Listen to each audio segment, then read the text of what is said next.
Hi, everyone. Well, happy Saturday.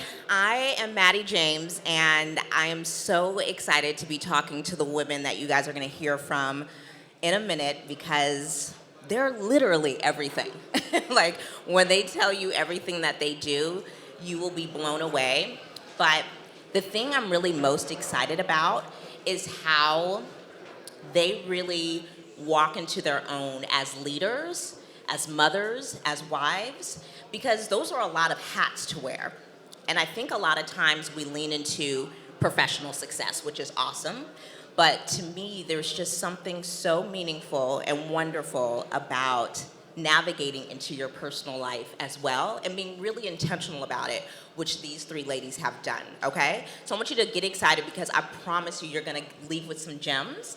I want everyone here to introduce themselves and tell us one thing we might not know about you so everyone can get to know you here today. Psyche, you wanna start? Oh, I am Psyche Terry, founder of Urban Hydration and wife of almost 20 years. It's 18, but we count all the way up. One thing you don't know about me is that I'm a classically trained violinist. Yeah. Well, that's impossible to top. I am Ty Randolph, CEO of Hartbeat, Kevin Hart's entertainment company. I am co-founder of Sugarberry, which I co-founded with Tika Sumter. I am a wife of 10 years, so we've been together for 16, and the mom of a 4-year-old. Something you may not know, I grew up on a farm in a little town in South Carolina until I was 9. The town was so small, we got a half day out of school and had a parade when we got our first fast food restaurant. Come on, yes. Yes. And Robyn. Yes, hello everyone. I am Robyn Atwater. I am the founder and CEO of Curldaze Hair Care, the hair care company that will take your curls to the next level. I am a wife and a mother of a 4-year-old little boy. And one thing you may not know about me, I have a master's in economics. Yes. Come on, stun on us real quick. I love it. So when we were back there chatting, the thing that I was super excited about all of these ladies, specifically when I was doing my research on them, is that the trajectory of their businesses and careers specifically skyrocketed when they became mothers. And what I want to talk to them about, and I want to start with you, Robyn, is what is everything that you're juggling, right? Because like you said, you have a master's in economics, which is really how your professional career started, but now you're the CEO of this very successful brand, Curldaze. So I want to know everything that you're juggling, and then we'll pass it down. I have the world on my shoulders, I feel like right now. I launched my business in 2020.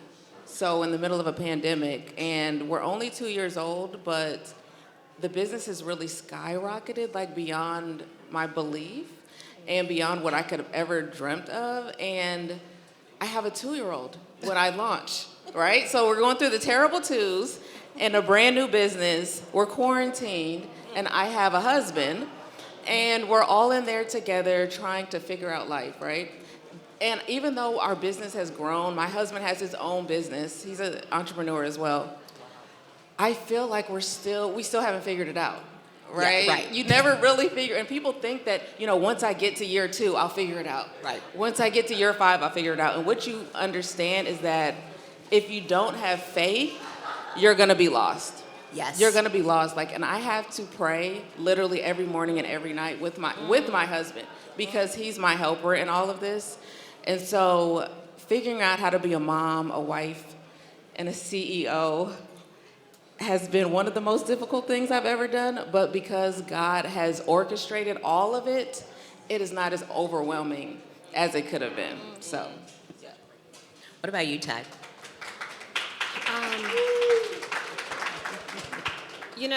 Kind of piggybacking on that, in so many ways, I feel like, I'm managing the overflow.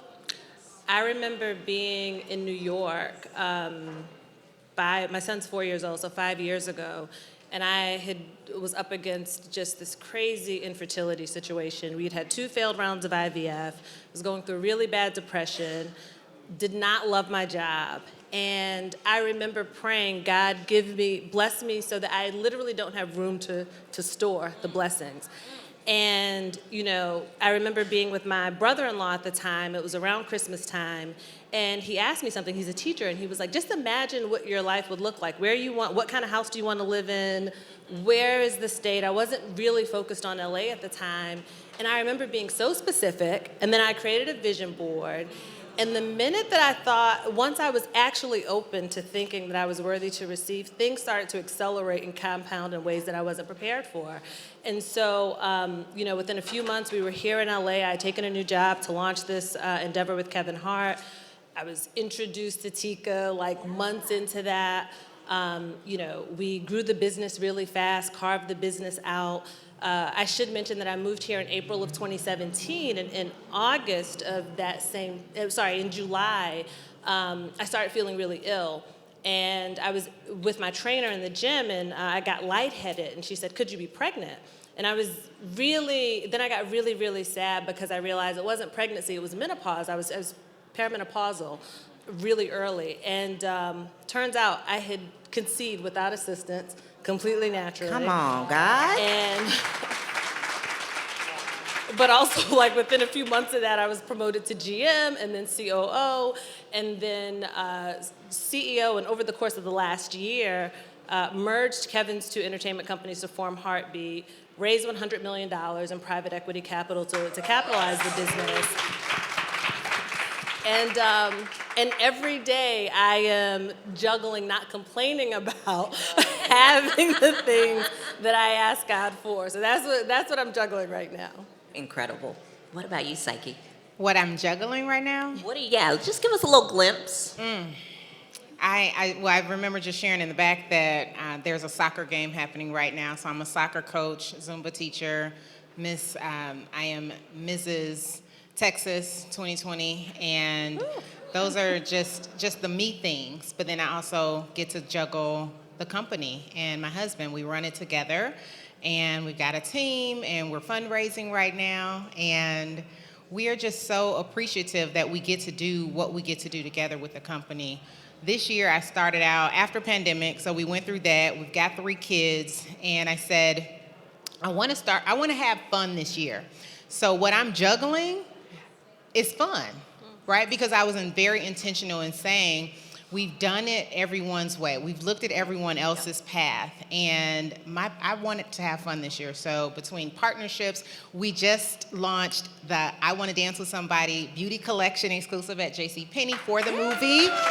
So I'm juggling that, the PR around that, so much fun, but that's a part of having fun. And so I'd say I'm juggling things that are within my heart's desire, because I truly believe that God heard that loud and clear, that this year I intentionally want to do things that make me laugh and bring joy to my heart and to my family's heart. So between Vaughn and the 3 kiddos and their schedule and partnerships and just me, right, the things that I enjoy, those are the things that I'm juggling right now. Oh, incredible, incredible. What I love about each of what you guys said is that I can see myself in each of you, and I would hope that everyone here, especially the women here, also see that. But what I am super excited about is that there's joy in what you guys do.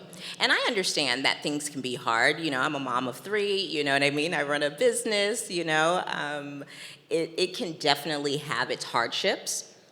And so I definitely want to know from you guys, while maintaining the joy, I want to know what has been the most difficult for you guys and how you navigated it. Because I think a lot of times we can say, this was really hard, and then stop there. But I want to definitely understand what you think the solution was as well. I'd love to start with you, Ty. The hardest part was just managing overwhelm and managing guilt, right? Because so often we, have these very curated lives on Instagram, and you see these beautifully crafted photos, and you assume that on the other side of that is this family that gets up in the morning every day, and they kiss each other goodbye for work, and they do their affirmations. And by the way, we do all that in our house every day, right? But there's also like a tremendous amount of stress and pressure and compromise and, sometimes challenge. And so one of the things I found was in the beginning of this, I was so worried about time, right? So when my son came, it was how much time do I spend at home versus, how much time at home, how much time am I spending, with my husband versus with my son, and, being a wife and being a mom, and the business demanded so much, right? There were just not enough hours in the day. And what I realized was there were some things, it was just gonna take a long time, right? I was gonna have this 12-hour day until I figured out a way not to. But during that, I had to figure out how to manage my energy, because you don't, we know businesses take, sort of like financial capital and intellectual capital, but rarely do we talk about the emotional capital that it takes to build teams and do hard things and raise money. Every defeat, every no you get is kind of crushing. When you're leading a big team and now it's dozens or hundreds of people come to you with their dreams and their aspirations. You hire, you lay off, you navigate really complicated things. So even when I was able to leave at 5 o'clock and get home by then, I had nothing left to give. Yes. I was so emotionally spent. I wasn't a good person to be around. And I was stopped in my track because my son, when he was 2.5, we were sitting in the house and he says, "Hey, Dad, you're my best friend." And I was like, "Oh my God, that's the sweetest thing." But I'm like, "But what about Mom?" And he said, "Your computer is your best friend." And Not the baby, yeah, Lord. ouch, right? And so it's like, it doesn't matter what my intent was, like my impact was very, very clear at that point. And I had to figure out how to navigate that. And a part of that was I couldn't immediately open up more time, but I could be more deliberate. It's like, oh, you don't ever have to see, if I'm here, you don't have to see me with my computer open here, right? If I'm gonna be in the same room with you, because that's the vision that you're seeing of me. I can explain to you why I spend my time where I do, and I can communicate with you so that I know when it's team too much, I need to pull back. That's been one of the hardest things to navigate during this time. Oh, I love how honest and vulnerable you were with us with that, so thank you. But you're so right, when the intent and the impact don't match up, it's like we have to take a step back and kind of reevaluate. What about you, Psyche? I am over here like, yes, yes. And I think, I share this story on YouTube, and I call it my white flag story. I won't go deep into it, but it's a rough period in our business when we had to start a 40-man factory to make 50,000 units that were due in 6 weeks. And I was 30-some weeks pregnant. And we made it happen. After we made it happen, they sent the products back. We were broke. We had to sell our cars to just pay the people, to pay all our goods back. And my story and my point was, hey, I'm from the Midwest. We get the job done. We keep our heads down. We're quiet and we smile. And I had put so much into wanting to meet everyone's expectation that I missed my expectation. And so I'm just like, yes. So what has been more difficult than anything outside of that moment, and that moment went all the way left, right, where I'm like so focused on everyone that I wasn't focused on me, which is what's brought me here, right, where I start the year and yes, I want to try out a beauty pageant. I want to teach Zumba. I want to just adding those things to my life because I was so busy focused on what other people wanted, meeting their expectations, working hard to exceed their expectations, but forgetting me in the background and forgetting that I exist and that without my cup, we hear that, right? Without your cup being full, you can't pour into others. And that was definitely I think some of the biggest opportunity I had last year, and I like to look at it that way, as opportunity. I had that biggest opportunity is, what do I like? And what do I want? And what makes me happy? And I really do feel that our kids are just very, very joyful. My husband is super happy with me because I'm super happy with me, right? Even when I'm not, I am, because I can step back, take a look and go, we all right, we good, So I think that's been the biggest for me. I love it. Yeah, the what's in your cup is for you, the overflow is for everybody else. That's really how I try to live day to day, because it's hard. It's really hard. What about you, Robyn? No, I'm actually the same. I mean, the hardest thing that I have found is that I sometimes forget to take care of me, right? All of us. Yeah, and it's not something that you really talk to your spouse about because you're doing the spouse thing, right? You're being the wife, you're being the good mom, you're being the excellent CEO of what you think is the excellent CEO. And then you look in the mirror and you've gained 10 pounds. And you're like, who is that in the mirror? Whose body is that? And you don't recognize yourself, like literally. And so I had to kind of dial it back and realize your life is kind of off the rails right now, right? Because I worked in corporate America for 12 years, right? So I had a schedule. I knew when I was coming home. I knew the time I had when I came home, what I was going to do with my kid, what I was going to do with my husband. The schedule was there. But when you have so many demands on you, like you said, 50,000 units due in 6 weeks, you have to figure out how you're going to pay for it. You're trying to raise money, but you realize you're only 9 months old and no one's going to help you, right? And so you're like, what am I going to do? So your brain is kind of in a blender of what do I prioritize, right? And so I had to kind of step back because if I look in the mirror and I'm not happy with what I see, everything else is affected, right? Because I started as a natural hair influencer. So I was doing YouTube videos. I'm constantly taking pictures. But if I feel like I don't look good, I'm not taking the picture. I'm not shooting the video, right? And then the business suffers. And then my husband suffered. You know, it's just a domino effect. And so I had to create a structure and a schedule for myself. And I said, I have to leave this warehouse at this time. I have to film on these days. And I have to go on date night with my husband every Friday. Yes. I cannot stop that tradition, right? So I had to make sure that, like you said, my cup was full so that I can pour into others. Yeah. Love that. You know, I wrote my first book in August. It's called Everyday Magic, The Joy of Not Being Everything to Everyone While Still Being More Than Enough. And it was so specific to me to make that subtitle because I think the trap that we often get, you know, put ourselves in is trying to be everything to everyone, right? And not only do you not have to do that, but you're more than enough as is.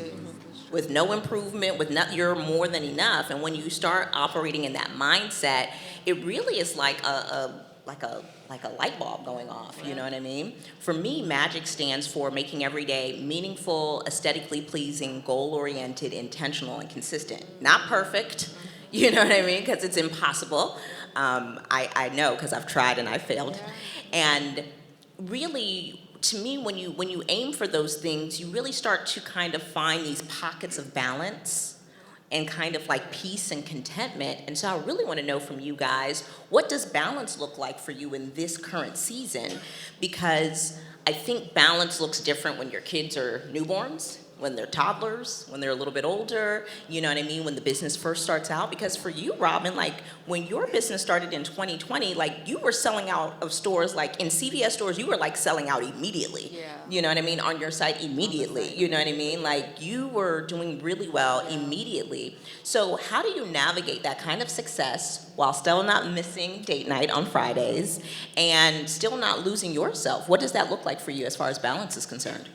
Well, I'm able to balance it because I do go on date nights and I keep in tune with my husband, right? So 12 years ago, we're gonna go back a little bit. 12 years ago, I was in Atlanta on the dating scene. Would not recommend 0 out of 10, okay? If you're from Atlanta, you know. And I was tired and I said, I don't wanna be someone's girlfriend anymore, right? And so I said, God, please send me my husband. And real plan. I didn't say send me a husband. I didn't want anyone else's man, okay? I wanted my man. You had to be specific, right? Words mean things. Mean things, right. So 2 weeks later, he sends me an angel, who I am now married to today. And when I say angel, it's not in a sense that he's perfect. Let's be very clear on that message there. He's not perfect, but he was perfect for me. Yes. And he was perfect for what I needed, right? And so fast forward into 2020, we have a 2-year-old, and I start a business, and like you said, it sells out. It was going crazy. I'm packing orders on my living room floor, hundreds of orders, up until 2 o'clock in the morning. I fall asleep in my clothes on the floor with orders all around me. I wake up in a panic, and I'm like, I have a kid. What happened to the kid? Where's the kid? Like, oh my goodness, what's going on? And I'm like, babe, where's Roman? He's like, calm down. He said, I got him. He said, I gave him a bath, I fed him, and he's asleep. And it was at that moment I kind of released. And I said, you know what? He has my back. That's my angel, right? So he has allowed me to balance all the craziness in my life. I love it. All right, so to find balance, marry an angel. Psyche, what about you? I love that. I do.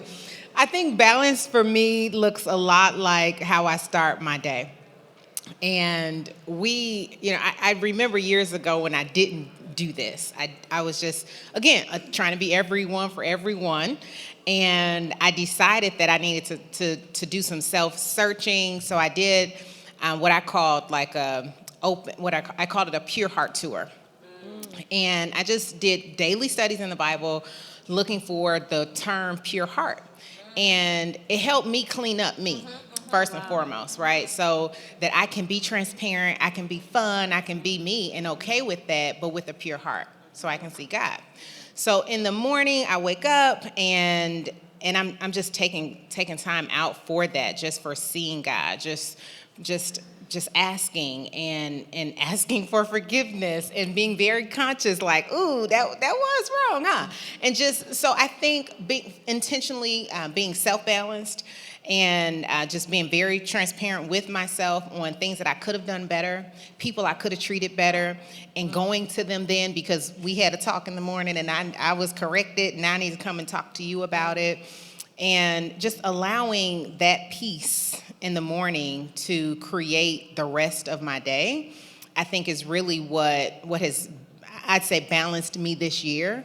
And every year is a different year. It's just a different year. This year, that has truly been it, is just taking time out for that morning worship, if you will. And my neighbor, we just moved, and my neighbor was like, yeah, we heard that music. And I was like, we do not have music there. That was me crying out, help me, Jesus, right? So just being so transparent that I'm not perfect, I mess up, and that's been a good thing for me this year. It's just being real. And I think it's been good for my husband too, because I think one of the opportunities I think we had was just being transparent with each other. Right. And he has been so openly helpful because I'm openly like, yeah, I could have, you're right, I messed up. So he's able to treat me differently, right? Because I'm not coming to him like I'm perfect, and I used to. Now we're on the same page where he can be him, I can be me, and we're just like, look, we here together. There's been 18 years. Let's just keep it moving. Better every day. And so I would agree. I won't call Vaughn an angel. I call him my boo, though. I mean, for sure. For sure, he's my college boo. But he is, I definitely think between my morning worship and trying to do this Bible in a year plan, interesting. I'm at like day 303 or something like that. Wow. But between that and Vaughn and I and our cell phones, and right, so the calendar, and he handles one part of our life, I handle the other part of our life. So we're very intentional on he's doing sports, I'm doing academics. This person emails him about that, that person emails me about that. So having boundaries and lanes, and both then having like that triad of knowing God first, family and business within that. That partnership is so great. Yeah. I want to kind of switch it up for you, Ty, because I want to talk about even the idea of having it all, because I think you're in such this interesting spot because you're a CEO of a really successful company while, running, Sugarberry, which is if I'm not mistaken, the only audio first company ran by and for Black women. And so you are, entrepreneurial in that sense too, right? Yeah. And from what I know about your background, you were originally going to go to film school, and you actually got caught up in this like business school kind of entrepreneurial, bubble. But what I love about, Sugarberry and your podcast, The Sugar, which you host with Tika Sumter, is that the whole point of you guys creating that was really for Black women to have this level of like sweetness to their lives. Yeah. And I want to know what you think having it all means, and what makes it really sweet when we define it on our own terms. Oh, that's such a loaded question. Well, so having it all, right? Having it all is relative, and I've been asking myself a lot lately about what do I actually need, right? Because sometimes in the pursuit of all, these are things that we were told that we should aspire to, or we think we should have because we see someone else with it, but what really makes you happy? And you have to be really deliberate about that because it takes a lot to maintain those things when you're having it all, right? It's It like does. having it all is one thing, or getting it all is one thing, maintaining it all is a totally Baby, different thing. completely different. And then and so I keep talking about this idea of energy management because lately I've been thinking a lot about how I want to feel. And it's because I got to a point where I just wasn't feeling good, like physically. You talk about gaining weight, I think I gained 30 pounds in the last year. I was just operating in exhaustion, wildly productive, but not very fulfilled, And so, and I had to think, when I got married, I met my husband in Atlanta too, at a gas station on North Avenue. and he's not here today because a part of having it all means I go here, you go take the kid to the birthday party, right? Yeah. You kind of divide and conquer. But it was really easy when we got together. I say we dated for 6 years. Nothing really changed when we got married, right? He was wildly independent, I was wildly independent. He had a big job, I had a big job. We trusted each other. We lived in New York, so it was, if I got home at 9 o'clock and he wasn't there, I'm like, did you eat? Are you good? And then I would see him when he got home, and vice versa. He traveled a lot for work because he was in management consulting, and it worked for us because it gave me the space to do whatever I wanted to in my career. The minute that we had a kid, it anchored us in a way and connected us in a way that it completely redefined our relationship. That's when I learned about what interdependence really, really meant. And what I found in terms of having it all, I had put a lot on my plate. And I recently got an executive coach a couple months ago. And she asked me, she said, well, look, this plate is overflowing. Do you want to deliberately take things off, or do you want to start with a fresh plate? And I said, okay, let's start fresh, because it's easier for me to process that way. And I thought about the order in which I was putting things on that plate in this concept of balance. And so, everything on the plate touches, though. It's kind of integration, because and every day that ratio may be a little bit different for me.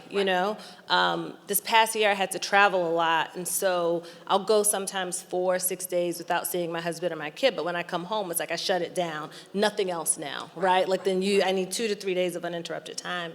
And so when I was putting things back on, I thought the first thing is me. Right? And me is synonymous with God because it's God in me. There is no separation. It's not like God and then me. It's I am the manifestation of, right? And so that was that. And then it was my relationship with my husband, right? All this works because of our situation, my son and then my job. Now, what's interesting is that's the prioritization in the order, but the hours in a day on most days, Monday through Friday, I spend more time at work than I do at home. Right. Or if I'm working from home, I spend more time focus on, commerce and transactions and money. But what that means is that the quality of time and the energy that I expend has to feel very different. So when I am at work, though, my family gets way more energy and a different kind of energy. I am not the CEO of my house, and I am also not the mom or the wife of anybody at my job, right? And that distinction had to be important because that allowed me to spend more time someplace without leaving drained. And to me, it's about making sure that the things that I once prayed for, I'm able to enjoy. That's what balance looks like. Oh, love that. And it's just, it's so good. So good. It's so good because I love what you said about prioritizing, right? Because it's impossible, our kids are in school, we're at work, so you can't spend, usually during the week especially, we're not with our kids, even our partners, throughout the day, but, it's how you prioritize. It's huge. It's really, really huge. I want to wrap up because I want to make sure we have time for questions, but I want to ask you guys this. I feel like one thing for me that's been huge is finding the thing that is saving my life for in the season, right? And I really lean so much on my village. I could not do any of this. Anytime you think I look cool on Instagram, on my website, in person, it's because of my village behind me. And I want to talk to each of you and just ask really quickly, what is your village? Who is your village right now? And how are they saving your life? Well, my mom is my main village. It's kind of my only village, right? So she was actually quarantining with us when I launched, right? So 2020 quarantining. She's from Atlanta, but she flew here in a full mask, a suit, like a biohazard suit.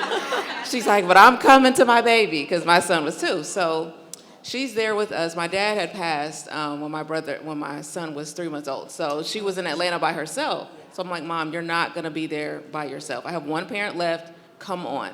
And so she was with me, and I get a call from my manufacturer saying that your products are ready to be shipped to you. Like, I had not planned on launching. I was in the developmental phase, and I had no timeline, and I'm like, there's no way it's gonna happen now, it's a pandemic.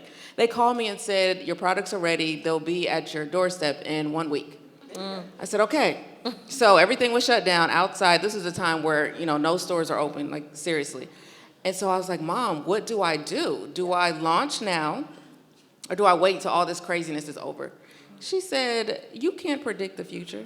She said, do you know how crazy it is now? It could get crazier. Yeah.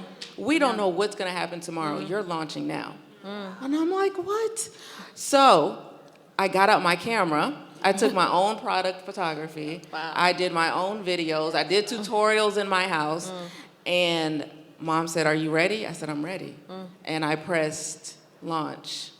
And we got order after order after order after order. I start crying. She's like, I told you, this is your time. This is your time. Like, oh my gosh, you're right. Yes, Mom. Yeah, so she stayed up with me and packed orders with me. And my husband would take care of the kids, and they would swap out, and he would pack orders. And that was the moment that I knew that my core was really all I needed. They always tell you, you need 50 employees. I didn't have that, but it was okay. And we were successful. We had our village, and I was very thankful for her and for my husband for stepping in and saying, it's okay to go after your dream. We have your back. Oh, I love it. Yeah. I love it. So good. What about you guys?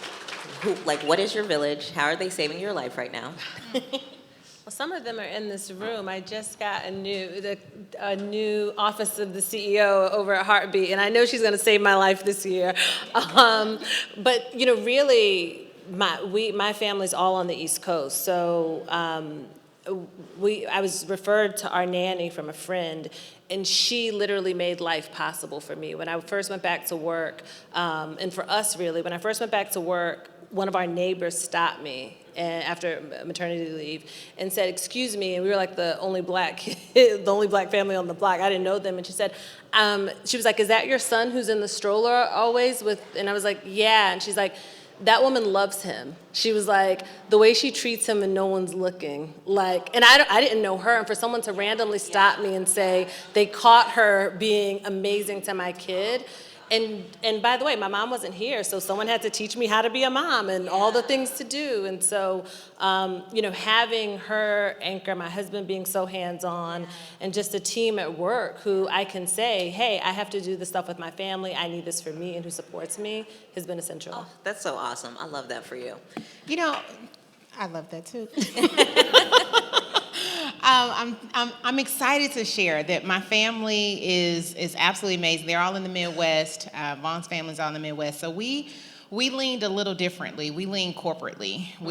I've been in corporate America prior to the business for 12 years, and that's really who helped us launch the business. I reached back out to the business that I work for to help me. I'm like, how do you ship products internationally? How do you ship products to stores? I have no idea. Can you help me? And then as we grew the business, I had to let go of those ties, and I learned that there were other resources out there. Goldman Sachs 10,000 Small Business was, and still is. I've created friendships from that. I've created relationships from there. They're now my wealth managers. They've got a whole new program, 1 Million Black Women, that they're just for even more Black women. And I'm just like, I love that. Yes. So I would say, because my family was more in academia and education, I was on this whole other trajectory. They're like, what products? Yeah, I'll buy one. And I got a lot of messages about, you misspelled. I'm like, stop it. So that was where my village was at, reading my labels. But I got just so much information from just programs. And I think just, please don't sleep on programs because they're there to help you. Goldman Sachs 10,000 Small Business took me through a whole program that taught me how to read P&L sheets, how to read income statements, and things as a account manager and being in business is different than being the business. Yeah. So I got a chance to really truly learn how to be a real boss woman and really come to the table and really pitch my business to investors and get our first investment, and then they became a part of my village. So I feel like they have been saving our life, and for sure, if you want to pitch to investors and then you get one, your investors will save your life. My husband has been a part of that investment strategy. He came on board. He was in corporate America forever. So I feel like he's saving my life. And then, my God, my kids are just...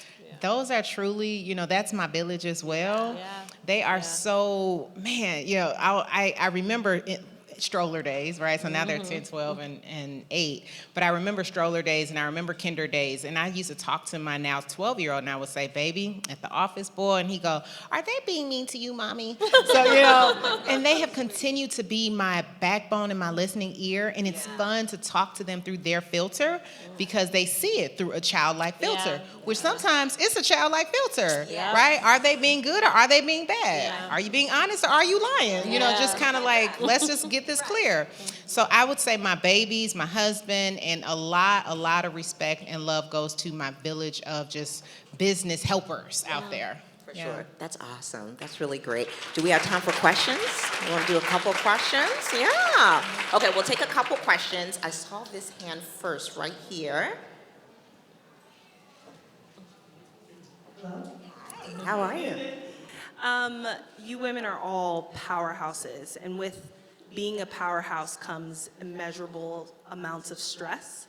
One thing I'm struggling with in this season is burnout. So have you experienced burnout, and what did you use to bring you out of that? Yeah, I absolutely did. I was having significant health I'm talking like I did not understand what was happening with my body. Like my ankles were swelling, like I was having shortness of breath. And it's like, I remember talking to my mom and saying, I don't want to push myself to a point where I die young. Like, what is happening to me? And it was my birthday, which was February, so I guess we were a full year into the pandemic, I'm assuming. And I was turning 39, and we had this trip planned because, the world was opening back up, but it was still a little weird. And my husband said to me, no, you take this one by yourself, right? Like, I'll keep the kid, you go. So I went to Hawaii, to like Lanai Island, like the Four Seasons there. And I just, and I travel a lot for work by myself, but I'd never taken a vacation by myself. And for 7 days, I was just on this like remote island going to like spa treatments and meditating under the stars and all of the things. And it felt radical, but like I literally, my body started to just like release everything it was holding on to.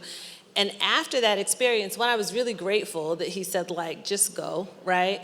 But I realized I was doing radically hard things at the time, and I was gonna have to be very radical about wellness too. So it wasn't an indulgence to say, hey, I need a week by myself, or I need a weekend by myself. And again, it sounded indulgent to say, I need my trainer to come to my house, or I need to get a meal prep service. And that was what I was able to afford at that time. But whatever your means are and wherever, you can draw radical boundaries around yourself when you need to, because what you have to remind yourself of, you could be CEO, you could be the biggest celebrity. If you fall off the face of the planet tomorrow, people will figure out how to go on and do everything that you thought they could not do without you. Fair? So true. So good. Yeah, and I just to piggyback off of what Ty said, I just want all of us to be relentless with taking care of ourselves. You know, so many times we are like going over and beyond for others. You need to do the same for yourself. So if it's like, hey, I need this time, or actually I can't do this because I actually need to sleep, I need to actually sit down, I'm actually physically in pain, or even emotionally in pain, I think it's something to be relentless about for sure. Yeah. Another question? Let's see. I think it was this person over here. One thing that I've noticed, well, two things, is one, I've seen many moms deal with the mom guilt and feeling like I have to be the one that has to be there for my children. I have to be the one that does all these things. The second thing I've noticed is that there are children who have parents, mothers who are very busy in different ways, but those parents have done a great job finding the support for their children. And as long as the child has the support and the attention and their needs are still met, they're okay. Like, it doesn't always have to be mom. And I think that's really a struggle that parents have, is feeling like it has to be me. So my question to you is, what is the mindset and or the mindset shift that you've had to make to allow yourself permission to not always have to be the one? Well, for me, I will say that I don't really bother from mom guilt because in my brain, I am a person first. I am a person before I'm Chris's wife, before I'm Mesa, Caliana, and Christian's mom, before I'm the CEO of the Mattie James company. Like, I always keep that in the forefront of my mind because that's just the truth. And also, asking for help doesn't make you weak, you know? And so, also, the other thing I learned, and this is something that I got to once I had a second kid. When I had a first kid, I did deal with mom guilt, so let me be clear on that. The thing that I learned because I did have two kids is guilt is a waste of time. You literally, if you have a child and even a life outside of having children, like if you're in a relationship, like you just don't have time for it. You really, really don't. And so I do think things like affirmations, I do think things like leaning on, like you said, the village is so huge. Like if your kids have support, it doesn't have to come from mom for it to matter. And it's also really important to understand that the greater good of your child has nothing to do with you being guilty. Your guilt serves no one. You shrinking to be there for somebody serves no one. And so when we start to think about ourselves as in like a position of service, like it's like, my child needs support. That support doesn't necessarily have to come from me today because I don't have it. I have a meeting today. I'll be out of town. So when we start to have a clear understanding of what actually our family needs, and you pull yourself out of the center, because of that usually what is happening, right? Like we feel guilty because we're thinking about ourselves, right? And not in a bad way, but it's just like pull yourself out of the center and let's figure out how we can get our babies what they need. You know, I always joke around and say like laundry needs to be done. It don't have to be done by you. Like as long as you have clean clothes, baby, get that laundry service. It's criminally cheap. So it's just like, you know, I'm just saying, it's true, you know? But yeah, so I think it's really about pulling yourself out of the center and seeing like, okay, how can we get the babies what they need? I would just piggyback on that and say that flip the guilt back. And I say that by my kids, right? So just taking time out for date night. We are religious. We've been married 18 years in December, religious about our date night. And the kids would give me a face like, well, come on. And we stop and just talk to them and said, hey, you want a happy mommy daddy? Yeah? Yeah, you like this, don't you? You like when we kiss, right? You like that you have a 2-parent household. This comes from a date night. Bye. Right? So we flip that back, you know, just like you gotta leave. Yes. You like your house? Yeah? You like your car?